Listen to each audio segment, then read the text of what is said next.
ayun guys, andito po kami ngayon sa Candaba. Ayan, nag-walking kami ng aking asawa. Ayan.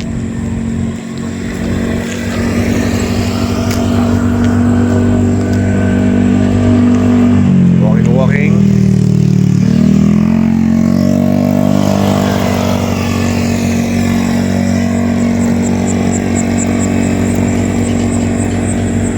Ayan. Baha po dito sa may Candaba, no? Sa may paligid. Kaya makikita niyo yung aming dinadaanan. Ayan.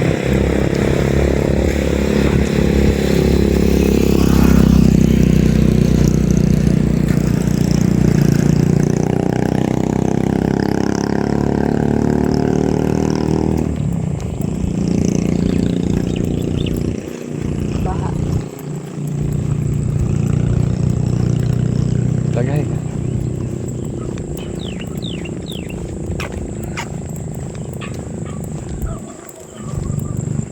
Ayan o.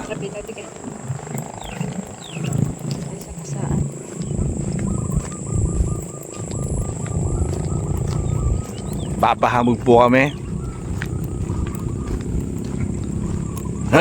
Patanggal ng ubo. Ha? Narinig mo yung tulaok na yan? Mga ano yan, mga... Oh, bato-bato tawag doon. Bago-bago.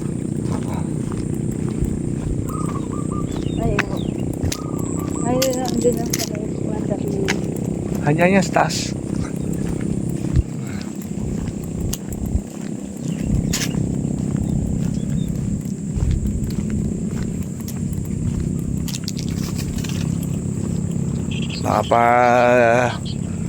Gitna po kami sa tubig baha. Yan.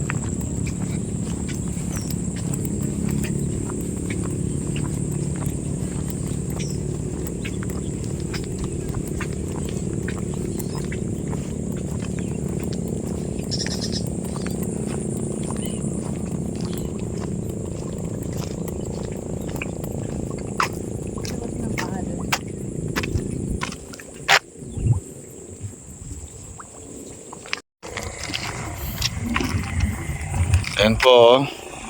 Ito po yung kalsada. Ayan. Malapit na siya umapaw. Ito na po siya sa may malapit na po siyang umakit sa kalsada yung tubig, no? So yan, nakikita nyo.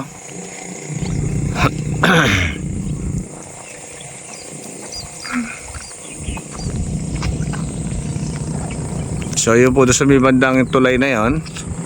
Hindi na po nakakadaan ng mga sasakyan po baba ng tulay.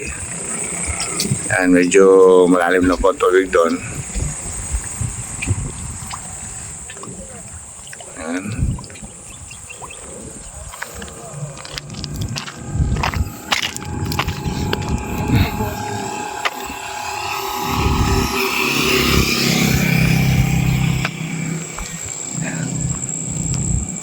Tingnan.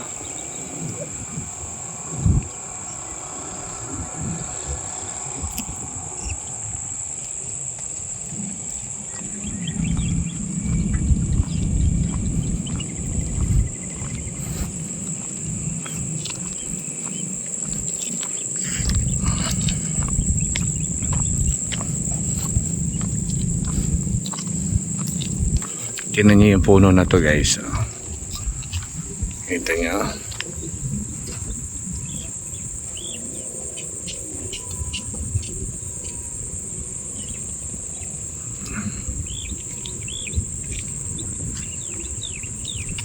Lubog na siya sa baha.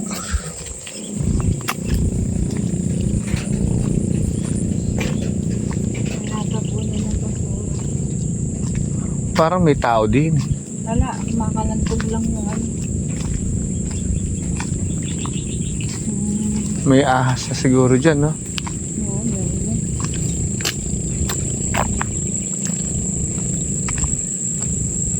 Ito na ng basura.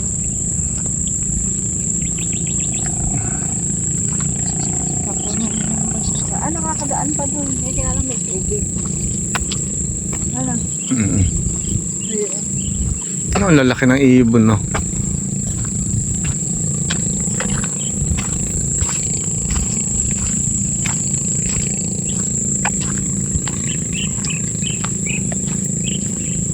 Lalakar natin pumunta ng tulay. Hindi tayo pwede di ba? Hindi. Wala na. Lakarin na natin. Oh. Kaya mo na yung kotse ron.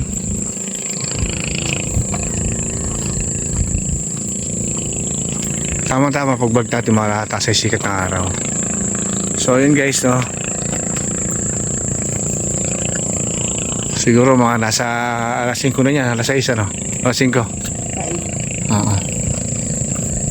Tignan mo ano oras na. 5:30.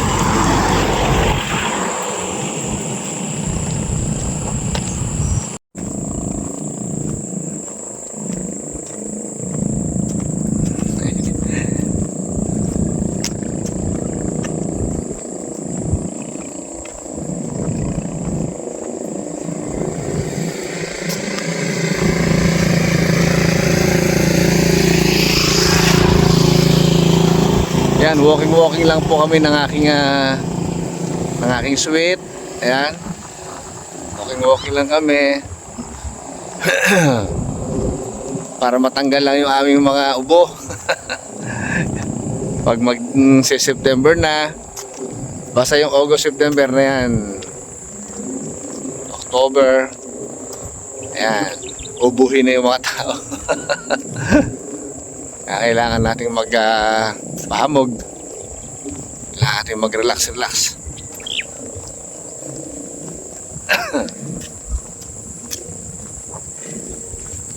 So ito po yung aming lugar, no? Lugar ng Candaba, Pampanga.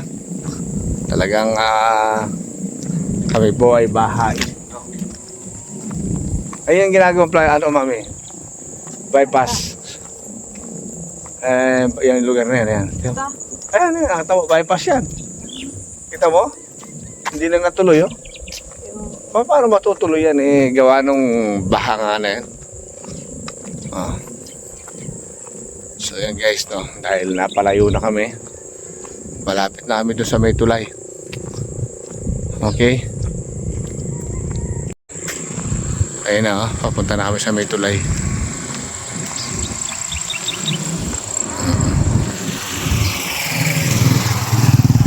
Tingnan namin guys kung nakakadaan na yung mga sasakyan pagbaba ng tulay.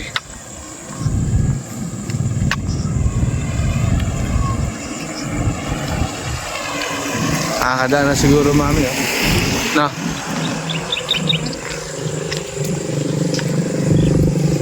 Nakakadaan na. Nakakadaan na. Dahil na dumadaan.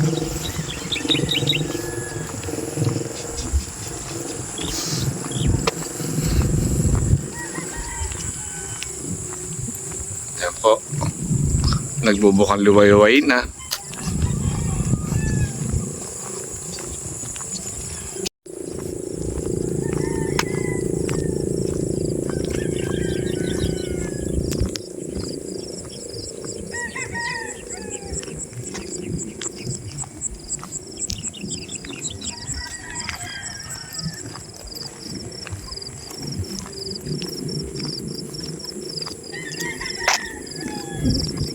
Dati nandito tubig eh.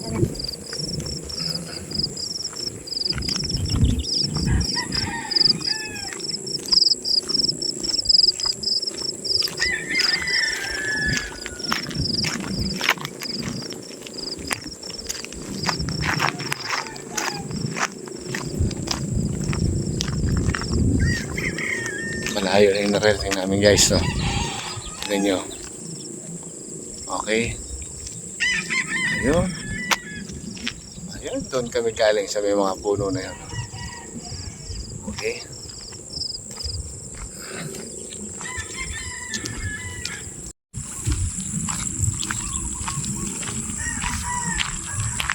Ayan, no? Maapaw na po yung tubig sa kalsada. Ayan. Pag umulan pa kayong maghapon, yan, babahay na po yung kalsada na yan. Yan. Papasukin na po ng tubig yan.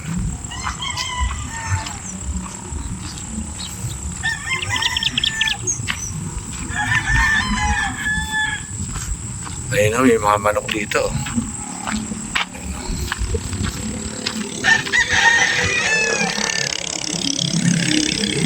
Ayan.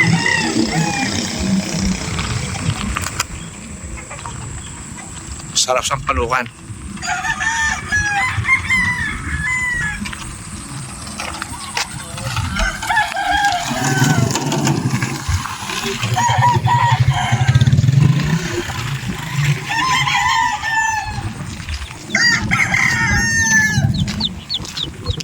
Yung mga tinali sila dito.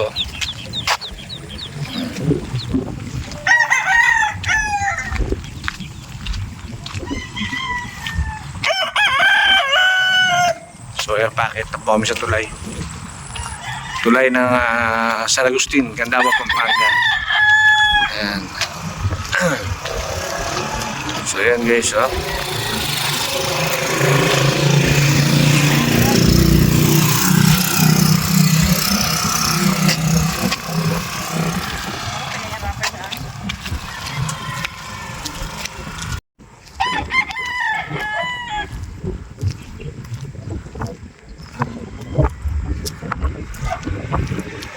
Nakadaan na.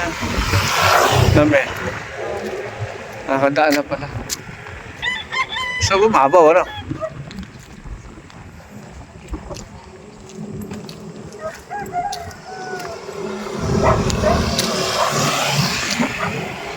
Alam ko na yung isang kwintas kung saan ko nailagay. Nailagay ko yung sa isang lalagyan na ganyan, no? Yung babaran ng mga sosa. Nakakalimutan ko lang yung saan ko nailagay.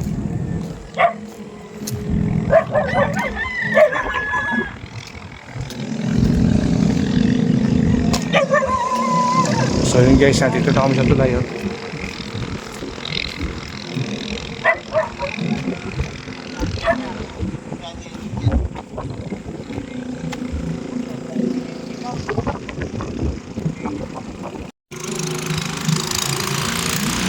Merong dami na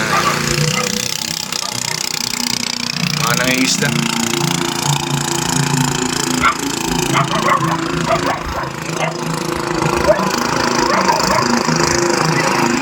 Yan, papandaw na ng mga inumang nilang screen or lambat.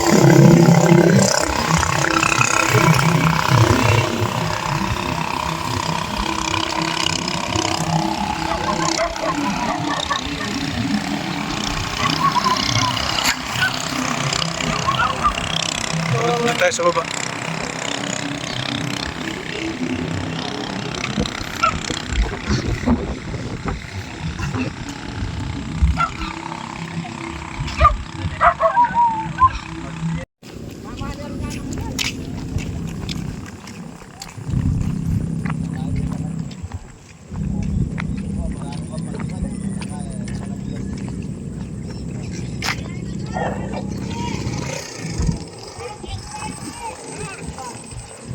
Hindi ba sabi buko?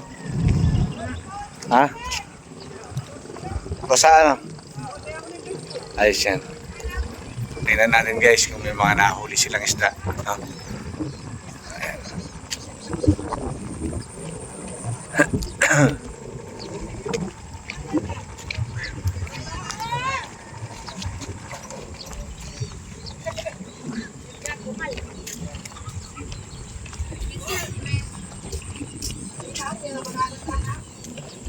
Ayan guys, tingnan natin, no. Ayan. So yun guys, marami na silang nakakuling isda dito. Ayan, no. Napakalalaki ng isda dito. Ayan, no. Dahil Yung mga bagong huli po yan guys. bagong huli yan. Oh, ayan. Dito po yan sa may Candaba, no. Ayan po ang aming bayan ng Candaba, Pampanga. Ayan. Yan po ang bundok ng Arayat. No? Dito lang po yan sa may San Agustin, Candaba, Pampanga. No? So ang mga hanap buhay ng mga tao dito guys ay kapag ganitong bumabaha ay kumikita yung mga tao gawa nung nakakahuli sila ng ganito kalalaking isda. Karano ko may tutut. Sobra ako pagal.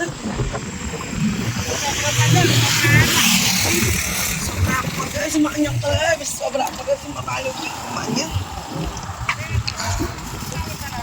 Yan o. Napakalalaki ng mga isda dito guys oh. Ito po yung tinatawag na karpa. Yan. Ito naman, ano po tawag dito ate? Maya-maya po. Maya-mayang tawang, no? Ang tawagin dito sa amin ay silver, no? Kay Beth. Silver po, no? Tawag dyan. No?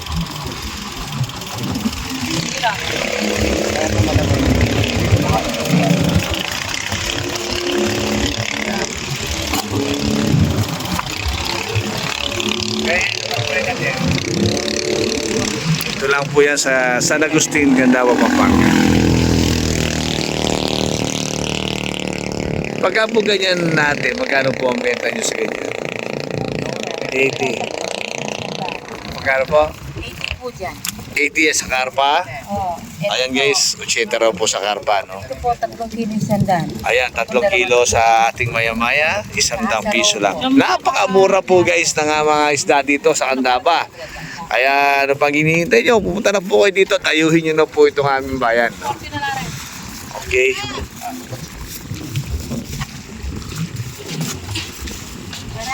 So, ayan guys, oh.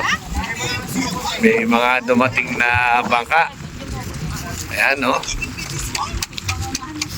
Okay. Ano kaya nahuli nila? Ano po nahuli nyo, kuya? Hipon na yun, oh. Magkano naman ang kilo sa hipon?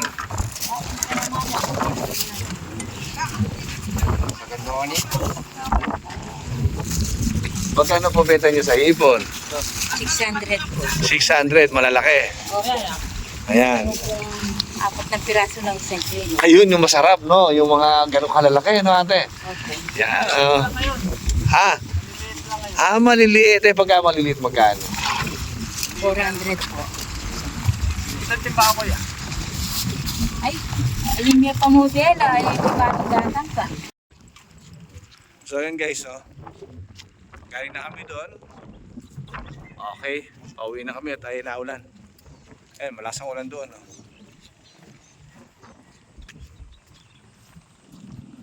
Nabutan na kami ng ulan.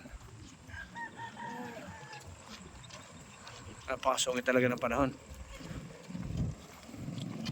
Kapag hindi pa lumubay yung ulan na yan, yung karsada po na yan, tiyak na lulubog na.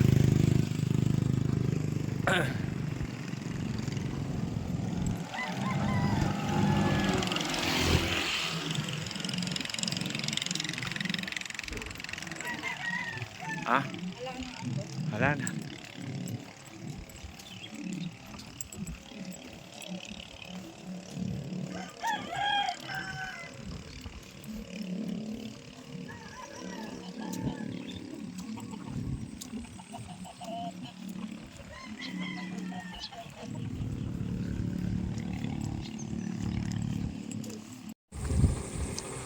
So yun guys, oh. Okay. Ito na ako sa kotse. Ayan. Alright, Pinauna ko na si Abay, gawa nung muulan. Mahamog. Ayan, no? Ayan po siya, kumakain na siya ng Sky Flakes. Basa yung aming grill shield, no? Ayan, basa.